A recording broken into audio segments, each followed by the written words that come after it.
आज नवरात्रों का दूसरा दिन है और ये है माँ ब्रह्मचारिणी का दिन। ब्रह्म यानी कि तपस्या और चारिणी यानी कि जो तपस्या का आचरण करने वाली ऐसी देवी का आज दिन है जो संयम और वैराग का प्रतीक है, जो पवित्रता की महापराकाष्ठा है।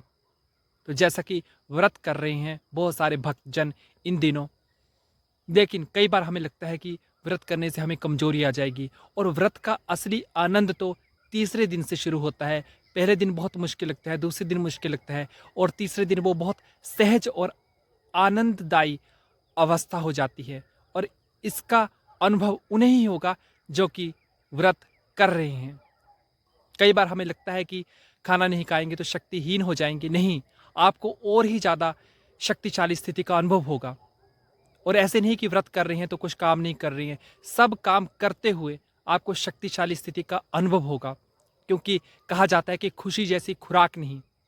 जब आप इतने आनंदित रहेंगे, खुशी तो बहुत छोटी चीज रहेगी, खुशी से भी ऊपर है आनंद।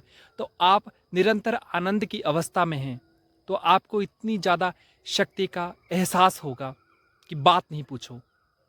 और एक चीज़ जो व्रत को लेकर के हमें समझने जैसी है वो ये कि out of side out of mind, जो चीज़ हमारी आंखों से दूर हो जाती है वो हमारे मन से भी दूर हो जाती है। कई बार होता है कि किसी चीज़ को हमने आंखों से देखा नहीं बहुत टाइम से, तो हमारे मन से भी वो चीज़ दूर हो जाती है। आपने इस चीज़ का अनुभव किया होगा। वैसे ही उसी तरह अगर हम खाने वाली चीज़ों से हमेशा घिरे रहेंगे तो हमेशा ही हमें खाने की क्रेविंग होती रहेगी।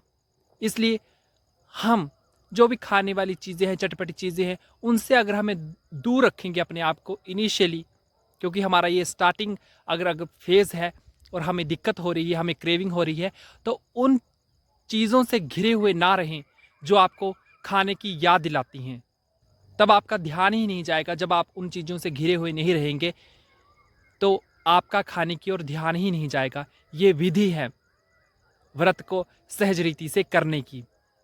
तो आप सभी को दैत्य नवरात्र की हार्दिक